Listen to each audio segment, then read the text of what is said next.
nice. Were they there from America visiting? Yeah, it's the man who married us 40 Oh, years ago. wow, cool. Yeah, and then his wife. And Mm, he's got some mobility issues, so there were some challenges, but he keeps his spirits up, so yeah. it's nice to see them. Okay, so that's nice. You got some nice time with your friends. Mm. Okay, so this meeting is now being live streamed. And I'm very intrigued and interested to see what the way of the Bodhisattva will have for us today. I have no idea. You probably do. Actually, I'm largely unprepared. I'm just open and curious Okay. this morning. Ah, well, that's a very good way to come, I think. So let's see where we are. I have a fold in the page here, so we're probably here in the middle of. Is this what you have in the middle of a chapter called Diligence? Where I have Yes, folded. yes to diligence, but the exact location I wasn't sure. Okay, so I have a fold that's just at the top there, so I'd say it's verse 46. We might have read verse 46, but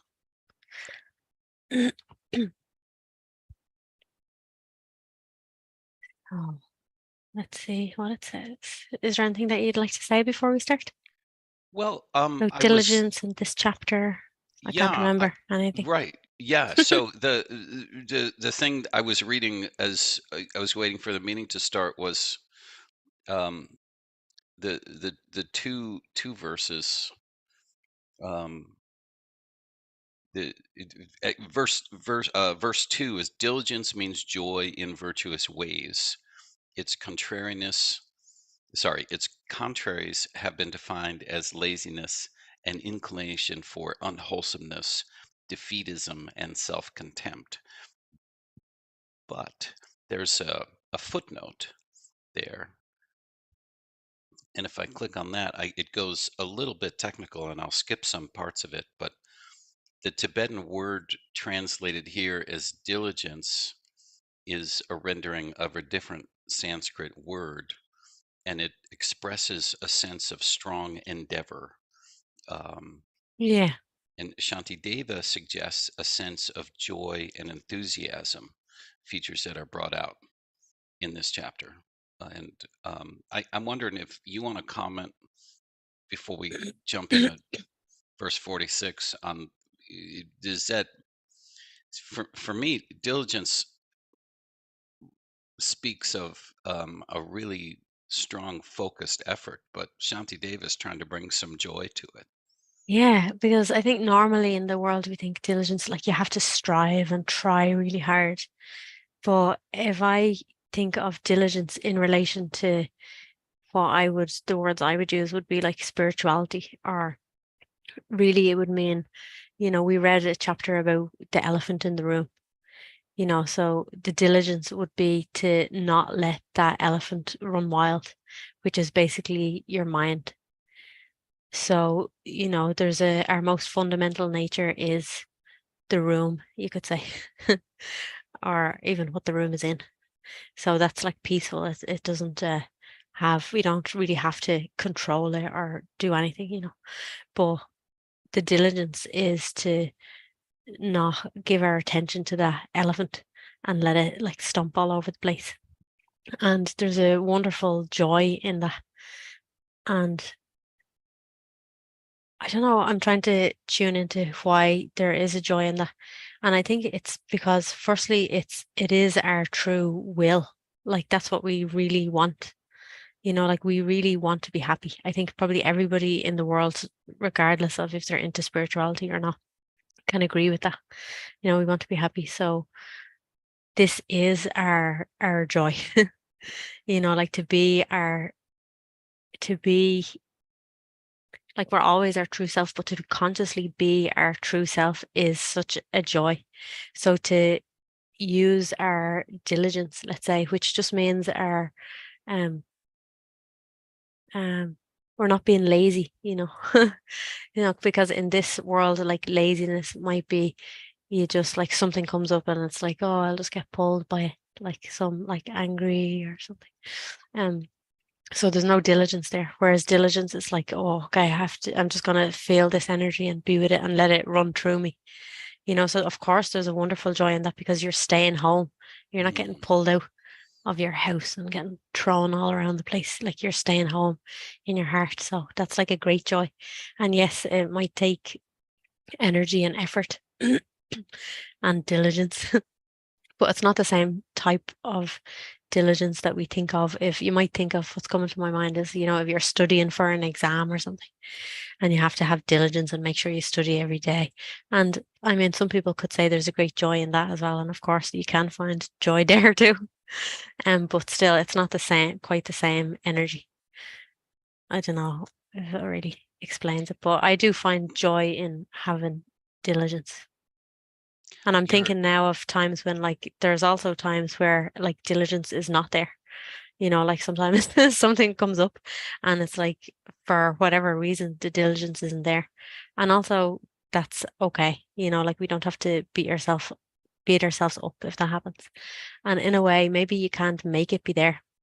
If you have the awareness to bring diligence to a situation, meaning choosing to not react and choosing to just let some like energy flow through you. If that's here, then it's kind of like a gift.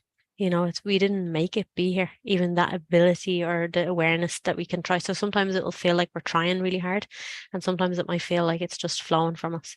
And then there will be times when, sometimes you get caught up in an argument or something. And in those times, I feel like we just have to kind of forgive ourselves and let go of that. Because if you don't forgive yourself and let go, you're just letting your energy go to the past. mm. So if you forgive yourself and let go, then you have the ability to be diligent again right now. You're reminding me that in this context, diligence is more stand with the happiness that's already there in your Yeah, heart, and yeah, heart rather than intense forced mental effort is yeah, that's the distinction I was hoping to really hear. And it's not yeah, that I had it in my head first, it was more, how do I get out of my head? yeah. Yeah, and I guess it's to really just be with, like, so to be with, because naturally our truth is just here. Like our Mm. fundamental nature, our essence is here. So if we're with, like you said, to get out of your head, being with your body, really. You could say your heart, but like everything, all like energies and all happen in the body, and then like a story gets attached and we go off on a crazy thing. But if you really just like, you just stay here, then it doesn't matter what's happening in the body, or even you might be aware of something in the mind, but you're really here, present, like with the body. That's where I want to be. Yeah. And that is where you are. Even if sometimes it seems, of course, this is our problem. It's only like a seeming problem. Like it seems like we get pulled. Like, how can we, like, if you think about what we are, like, we are this, um, let's say, this kind of space that everything is in. So this space that everything is in can't get pulled in. Like imagine this room that you're in. You can look around your room and there's all this space and then there's a lot of objects in the room. Like can you imagine an object? I don't know, can you imagine this space, all of this space getting pulled into an object and then the space isn't there anymore? Yeah, like even to say it, it sounds weird. Like that's like some kind of like, whoa, like that's a mind trip. Like it's impossible. But yeah, we still imagine that that's what happens. Mm, Even after we recognize who we are, we keep on imagining that that can happen. mm, So there's still some, like, it's kind of like being on drugs, or something. Like, it's kind of like delusional. It's totally delusional.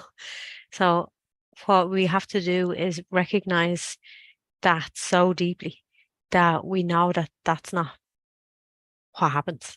mm. But of course, there still is an element, like you can't totally disregard that it does experientially, it can feel like that you forget about this spaciousness. But also, it's like to notice that, when you're consciously aware of this space, some kind of quality of peace and love can come in your heart or something. So we can also get attached to that, and we think that's how it has to be and it has to stay like that or something. And if it's like that, then that means we're abiding as ourself or our truth or something. So that's also an idea as well, so to just like, if it does happen that our attention gets pulled to an object and like experientially it feels like we're that object for a minute, it's okay. Like, it doesn't matter. Like nothing, like that, we know deeply in our heart that nothing really happened and we don't have to think it's wrong or bad. Like that's exactly what life wanted to happen right now, because we're not able to see like the bigger picture of everything. Maybe like for something else to happen down the line or somewhere else, like that's exactly the thing that needed to happen. Excuse me. I can talk a lot, so apologies about that. It's so nice to be with you again.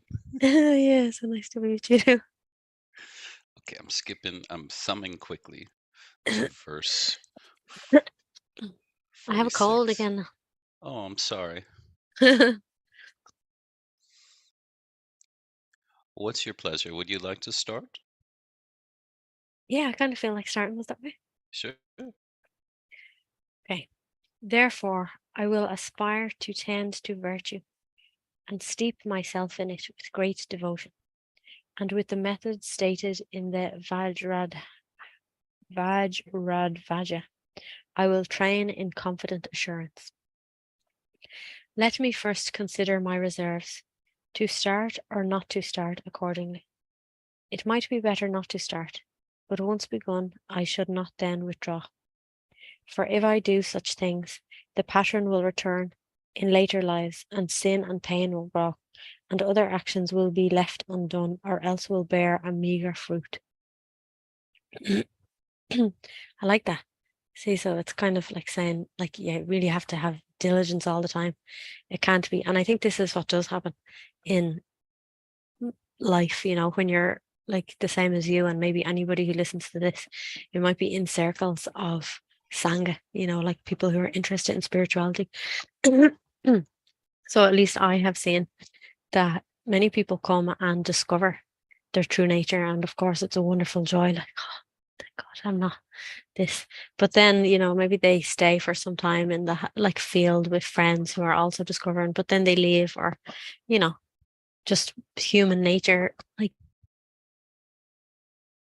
and then like maybe we believe that we've discovered and we don't need to do anything. And I'm above these people who are trying to discover, or Mm. whatever it is, whatever way it comes in. But then it's just like, I don't know if laziness is the right word, but the opposite to diligence. And when I'm saying this, I'm also reminding myself as well, because I don't really feel that I get that lazy, but like I can, like, I mean, I had an argument last night.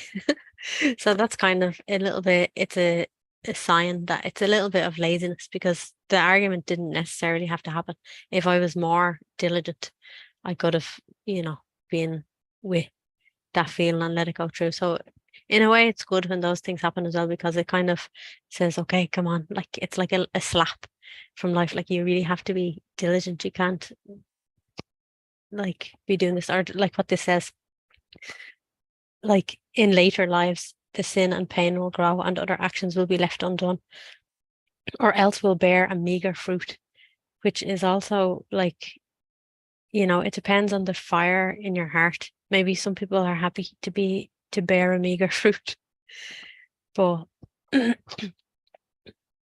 I don't feel like it's like that. I feel like if you recognize that truth, it's like you really do, that bodhisattva spirit becomes alive and you really want to serve. So, that's the fruits really, like, is the serving. So if it's not like, if the diligence isn't there, then the bodhisattva, I'm using those words because this is where we're meeting, but like that bodhisattva nature, it won't be alive, so it's like maybe it'll be alive momentarily, like in when you discover it in the beginning, but then it's like, don't need to do anything anymore now, so it's fine. So then no service will happen, and really like when anything grows, if you plant a fruit tree in the garden, you're gonna be like really happy. I just have to think of apples because apples grow in Ireland. Well, you're in Portugal, so I'm sure you have more fancy fruits. So like a peach tree came to mind. I don't know if peach trees grow there. There's a lot of avocado trees here. So Avocado tree. So yeah, if you grow a tree, you're going to be like really happy if it bears lots of big fruits. You're not really going to be happy if it just bears like one measly fruit. It's like, oh, okay, it's okay. Like, but like, of course, if we plant something, we want it to grow. So it's the same with a human. Like we're just another type of something that life has planted, another life form similar to a tree. Like, I mean, totally different, but in a way similar. And I think we can tune into that in our hearts. And I think it's important also that we should tune into it. It's kind of like a fire. Like, how much fruit do you want to bear? And we can't be the one to grow the fruit. It's more just that you're tuned into that energy, and that energy will give you the diligence. That is the diligence, really. Like, it's like, okay, like, it's like, I don't want to be really, in basic terms, like, rather than using spiritual words and all, like, what it really means is that I don't want to be suffering from my ego delusions. Maybe not even suffering, because there are people that don't suffer from their ego delusions. They're totally enjoying them. Like they're making up. It is true, like the, like people are making up like this is who I am and what I am, and I'm brilliant, and I do this in the world, and I'm amazing, you know. But it's I think even that is a meager fruit compared to what we're capable of. I don't know if that's clear I love it. enough. So, action, the afflictions, and ability. 3 things to which my pride should be directed. I will do this, I myself alone.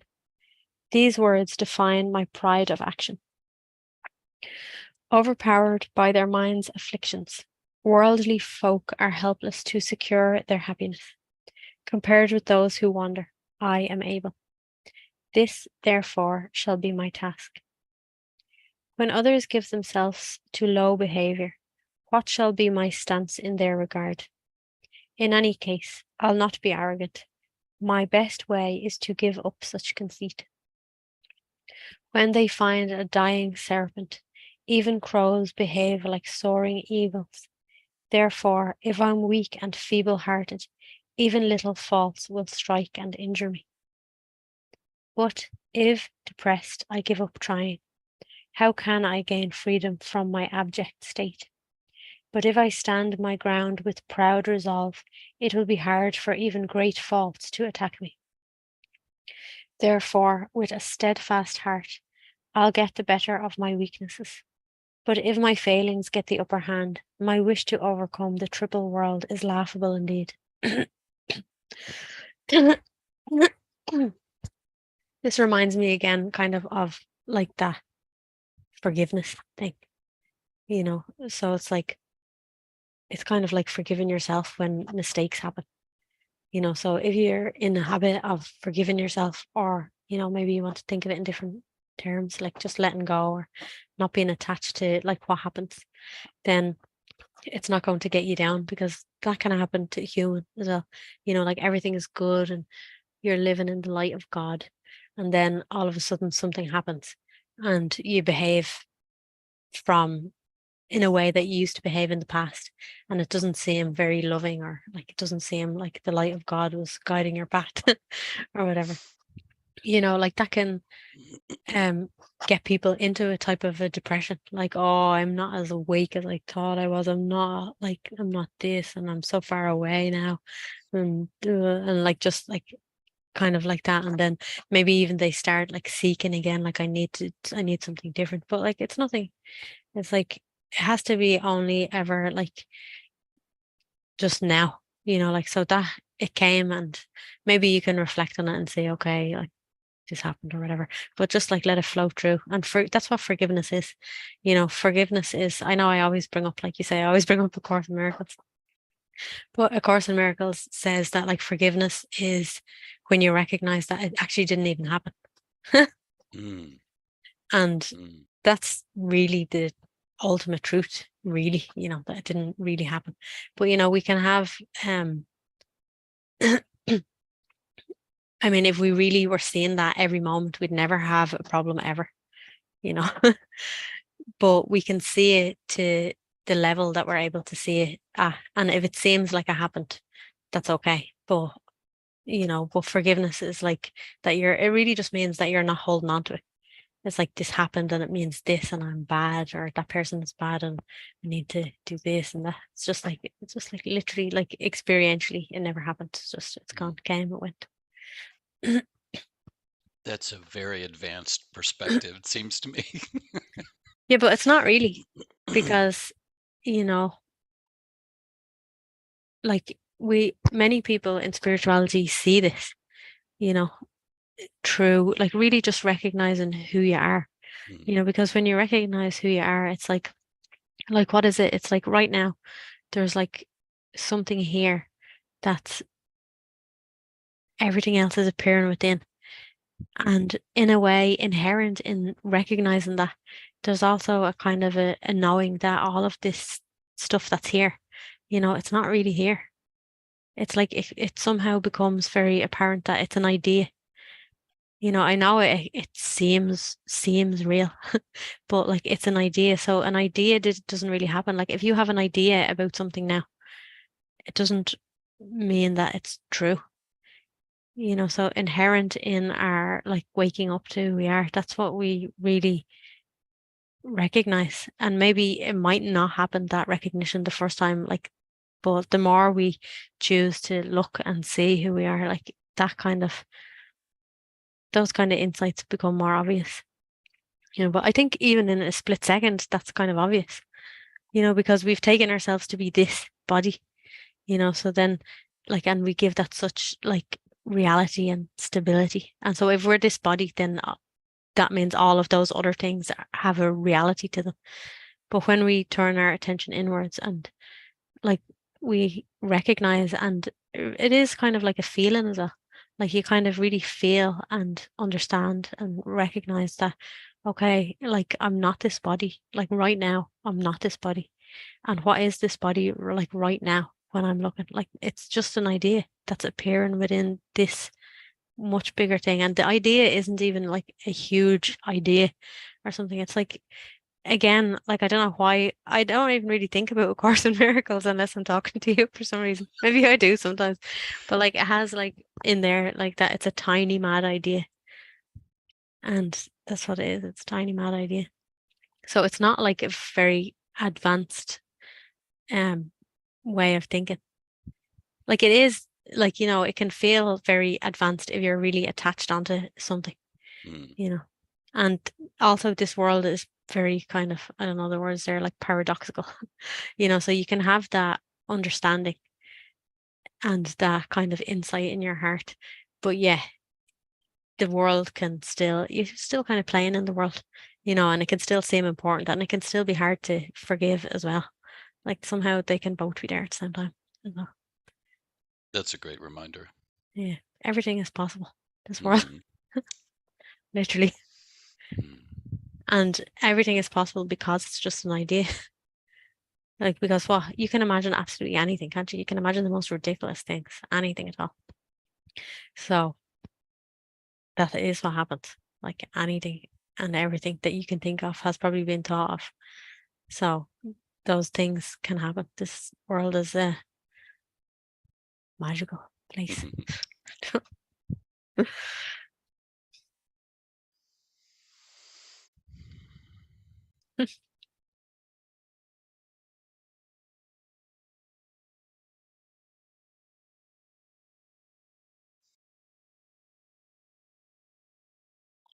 Oh, my wish to overcome the triple world is laughable indeed. I will be victor over all, and nothing shall prevail and bring me down. The offspring of the lion, the conqueror, should constantly abide in this self-confidence. Those whom arrogance destroys are thus defiled. They lack self-confidence. Those who have true confidence escape the foe, while others fall into the power of an evil pride. When arrogance inflates the mind, it draws it down to states of misery, or ruins happiness should human birth be gained. Thus one is born a slave, dependent for one's sustenance, or feeble-minded, ugly, without strength, the butt and laughing stock of everyone. These ascetics puffed up with conceit. If these you call the proud, then tell me who are wretched. Those who uphold pride to vanquish pride, the enemy, are truly proud, victorious, and brave. And they who stem the increase of that evil pride, perfect according to their wish, the fruit of victory for beings. When I am beleaguered by defilements, I will stand and face them in 1,000 ways. I'll not surrender to the host of the afflictions, but like a lion I will stand amid a crowd of foxes. However great may be their peril, people will by reflex guard their eyes, and likewise I, whatever dangers come, must not fall down beneath defilement's power. Better for me to be burned to death, and better to be killed, my head cut off. At no time will I bow and scrape before that foe of mine, defiled emotion. It has a little note there. What does it say about defiled emotion? It says this stanza doesn't appear in the Sanskrit text. Some commentators have questioned the authenticity of this particular stanza, Ah, but generally it's included in the translation. interesting. Thus, in every time and place, I will not wander from the wholesome path. Like those who take great pleasure in their games, whatever task the bodhisattvas do, let them devote themselves without reserve, with joyfulness that never knows satiety. Is that how you say that word? Yeah, it's satisfaction, right? So Yeah. I think of it in terms of food. I think of Yeah. most things in terms of food. Yeah. When people use that word, how do you say it though?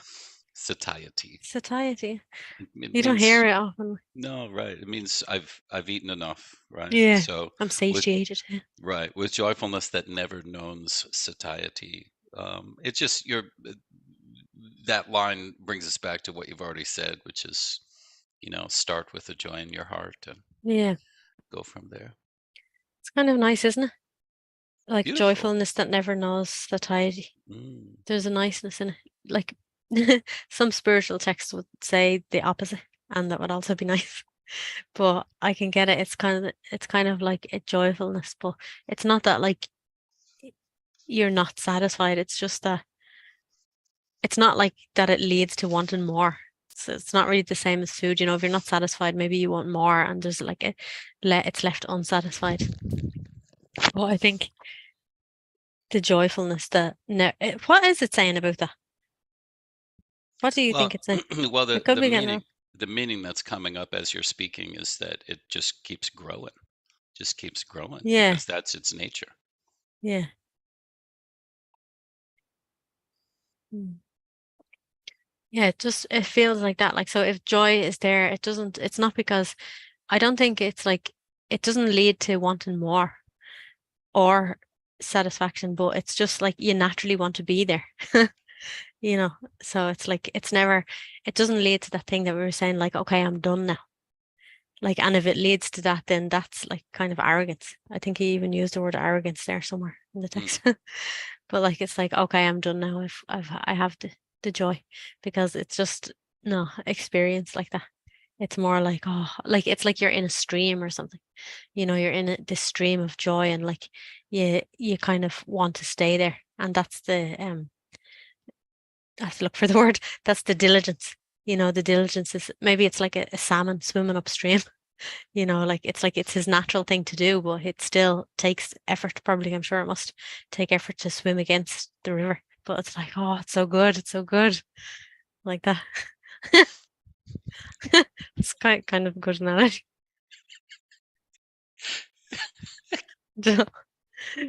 Mhm.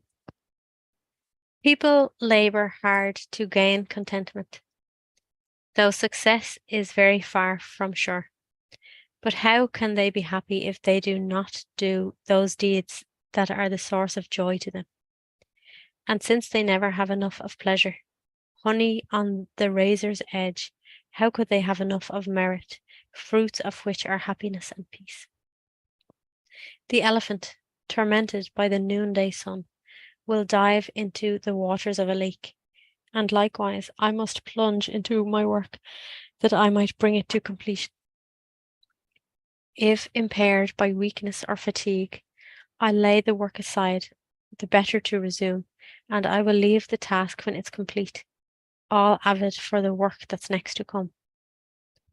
As seasoned fighters face the swords of enemies upon the battle line, I'll lightly dodge the weapons of defilement and strike my enemy upon the quick.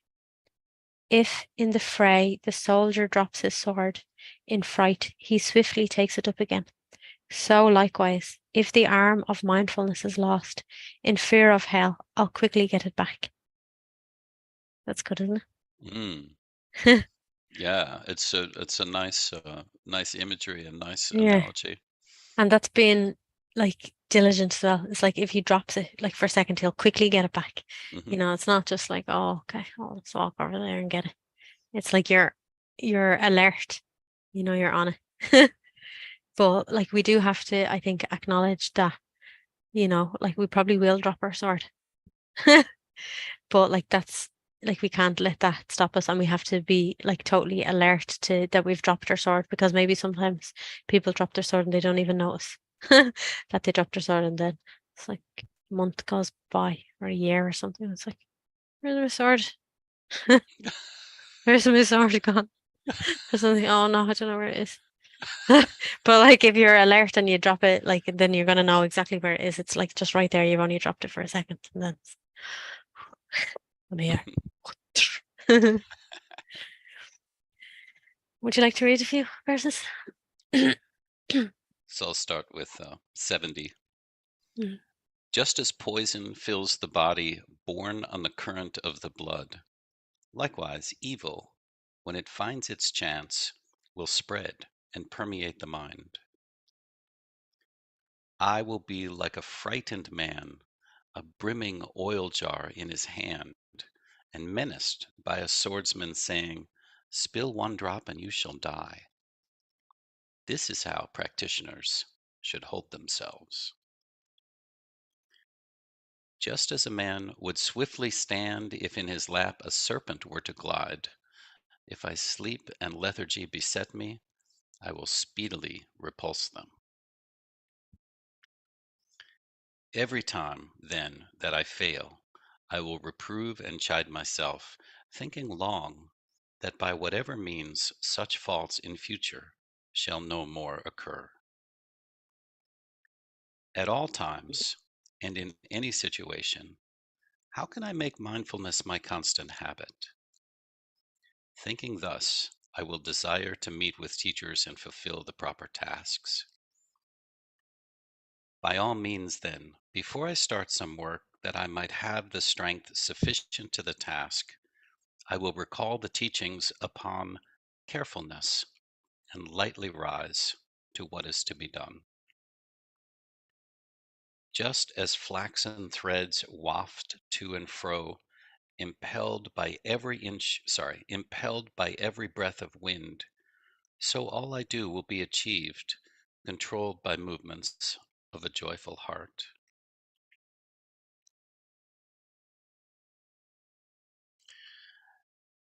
Just to um, reflect a little bit, he's talking about um, being diligent. I mean, by definition, yeah. I mean, that's the chapter we're on. Hmm. But he was also saying, like, as you were finishing reading, he was talking about how he was the word pacing comes to mind. Like Mm, when it's time to rest, you rest, and when it's time to work yeah. hard, you work hard. And you know that if your effort is flagging, then it's time to maybe step away a little bit.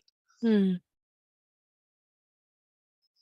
He's really building to a crescendo here. Verse 76 ends the chapter. So Verse which? Oh, 76, 76. Yeah. yeah, that ends the chapter. So Yeah. I like that. So all I do will be achieved, controlled by movements of a joyful heart. it's a perfect place to come back to. Um, Yeah. struck me. I was watching. I think it was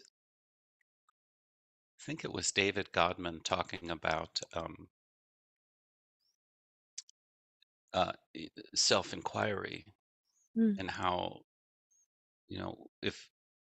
if it's um, successful, like where inquiry is going to take you is it's going to chase the mind. This is the mm, image I have of it anyway, and I think mm. it's close to what he described. That you're chasing by inquiring. You're sort of looking the mind kind of in the face, and by doing Yeah. so, it chases it back to the heart where it can then be quiet. Yeah. Um, I'd say that's where I want to live all the time, but it's not always. It's an aspiration, if you will. Mm, Uh, controlled by movements of a joyful heart is like the ideal line to end the mm. chapter on somehow. And what we've been Yeah. talking about, yeah.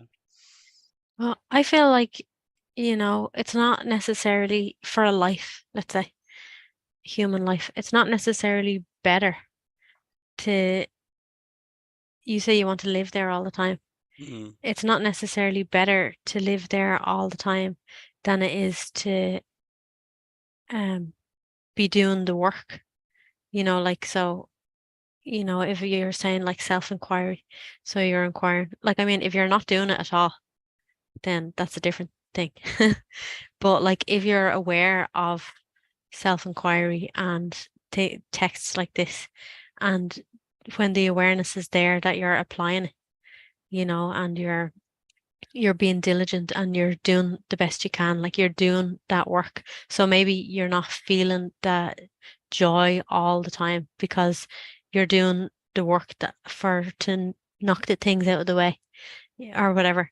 Like I think that's a life equally as well lived as one who's like in the joy all the time. mm, Do you know what I mean? I know that's kind of like our motivation, and that's what keeps us going because we know, like, okay, it feels good and it feels right when we're here. But if we have to, it's kind of like wanting something to be done before it's done. ah, Like if you go into, I don't know, you could say a room to clean or a garden to tidy it up, and you go in and you start saying, like, I'm looking around my room because it's kind of quite messy at the moment. So if I have a job that I want to come in here and make it beautiful, and I step in the door and I say, I want this to be done already. You know, maybe I've seen it clean before, so I know what it's like. And it's like, oh, I want this to be done already. Like that's not um it's not gonna feel good. It's like it's almost going to make my job harder as well. mm, It's going to make my job harder, like because I'm doing it with like a heavy heart. Like it shouldn't be like this now. mm, It should be different. Whereas mm, if I just step in and I'm not really thinking about how it's going to be when it's finished, I'm just like cleaning it. Like I'm in the moment cleaning it. Okay, I just see that this needs to be picked up, so I'm just going to pick it up, and this needs to be put over there so I can bring it out of the room, and this needs to go in the bin. And I'm literally just with that movement, like this needs to be done. Then in that way, like the joy is already here. Like so you're doing the work, but the joy is already here. So the means and the end are the same. So that's why I say like it's not really different to be, let's say, on the path than to be finished the path.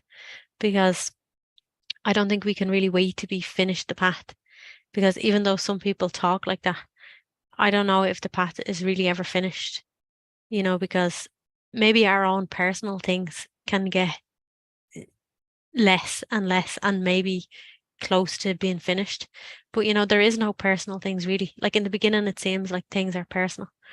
But then as you continue on the path, the things even that seem personal, they're not really personal, like anyway.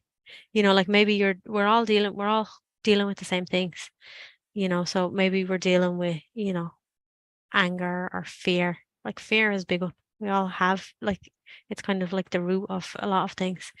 So that fear, it's not like a personal fear, it's just the fear in consciousness. So how can we be finished? And that's kind of what a bodhisattva is as well. A bodhisattva knows that it's not finished because so that's why they're here, like they're here to help, and they're not helping because like I'm a bodhisattva and I'm finished, so now I'm here to help you because it's all part of the same one thing. There is nothing personal. So if you're on the path, you're really in that stream of joy already. And maybe, sometimes we feel an overwhelming joy and it feels like there's nothing else. Maybe not overwhelming. It's not maybe not the right word, but we feel like joy and so it's kind of that thing, like we have the idea that it should be like this all the time, but not really, like there can be a more subtle quality to that joy. So even when you're faced with like really challenging life situations, that may seem personal or not. It doesn't really matter because it's still just seeming. Some things seem very personal. So that means it's maybe harder for us to get through it. Like it's a bit more like tight or something.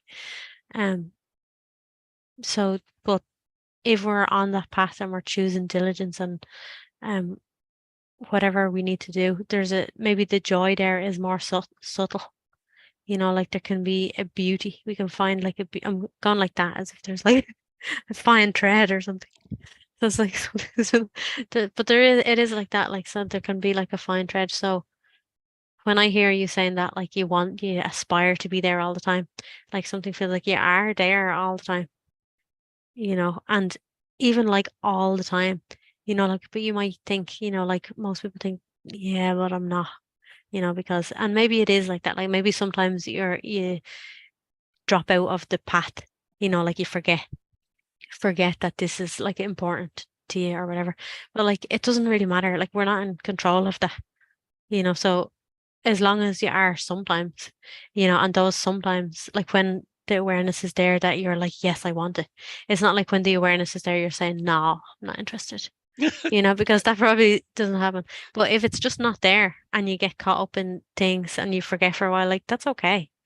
Like that's what this life is. Like that's what it has been. That's why we need to have 1,000 texts and 1,000 bodhisattvas and endless bodhisattvas we're going to have like here and endless satgurus, endless like whatever spirit guides and all. Like we need help, because the nature of this life is Maya is to get confused. So we don't need to be like, oh, but I want to be like that all the time. Just like it's just like now and forget about all the other times. It's kind of like the forgiveness thing. Again, it's like every single person who's been on the earth has a past and a history when they didn't follow the path or they weren't diligent. It's like, okay, it's fine. That's over now. And it's over now anytime you're like aware enough to be diligent. What's so That's beautiful enough. about that, and I think the reminder that I get over and over again is just directly addressing this wanting, regardless of what it is. And you've done that Yeah, several times in our conversation. It's yeah, really beautiful. So that, there's something about acknowledging that there's wanting, which, yeah, kind of opens the door to letting go of it. And, yeah, that right there, there you go. yeah. That's it. I think it just like the little kind of ideas can get more subtle and subtle, as the longer you're in spirituality and they can just like go by like easily missed, and maybe you've been kind of believing some kind of subtle idea for like 10 years or something. But like it's okay, even if you have been believing in a subtle idea for 10 years, as soon as you notice it, you've noticed it. And then it's like, okay, I'm not gonna fall for that one anymore. Doesn't matter how long it takes. We have all the time in the world. It doesn't even really matter. Like, it doesn't matter if it takes us another 10 lifetimes. Like, it doesn't matter how long it takes. It's like, it's right now. Because, like, it's like, I'm coming back to that again because it's like cleaning the room. It's like it might take 10 lifetimes to clean the room, but if you're doing it with joy, you're also already there. It's like the paradoxical thing. You're already connected and one with, and you're already in that stream of joy. Mm, yeah, that's beautiful. Yeah.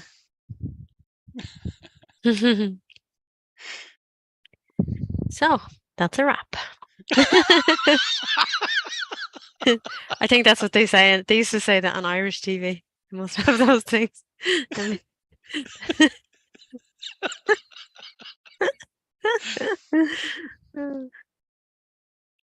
my camera is very like fuzzy, isn't it? Like bad quality kind Um, of fixed. I'm seeing my own face in a little corner in a tiny Mm, square. I think it could be just the size of the image. yeah. If you But swap I have if it you like that. swap us out, so you you I have you it have like it that. split screen. I have a split screen. The two of us are there equal size. Okay. So yours is very clear and mine is very kind of blurred or something. I'll have to check into that. Maybe it's a function of using the background. I don't know. Maybe, yeah. Check.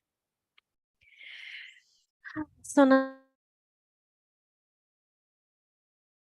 thank you. Sorry, you froze there for a moment, but I got the thank you right at the end of your. I said it's so nice to be with you today.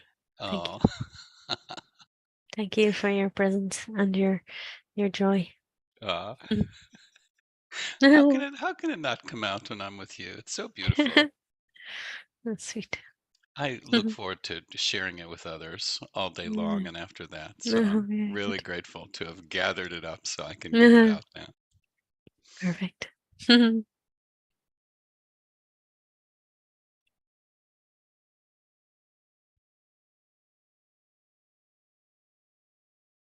Let's see what our next chapter is before we go.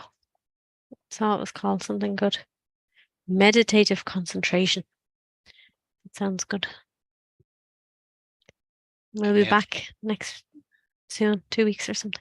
Will we? what I'll do is reach out on Facebook to schedule with you. Yeah, Sure. does that work? Yeah. Yeah. Okay. Okay, we have a little bit of traveling to do, so I have to look and see if around the first, if we're back in town, I think Oh, we sure. could be. Yeah. I'll make sure that I'm ahead of it a little bit so that we can plan. Sure. I love you Okay. so much. I love Love you you. too. Love you too. Bye.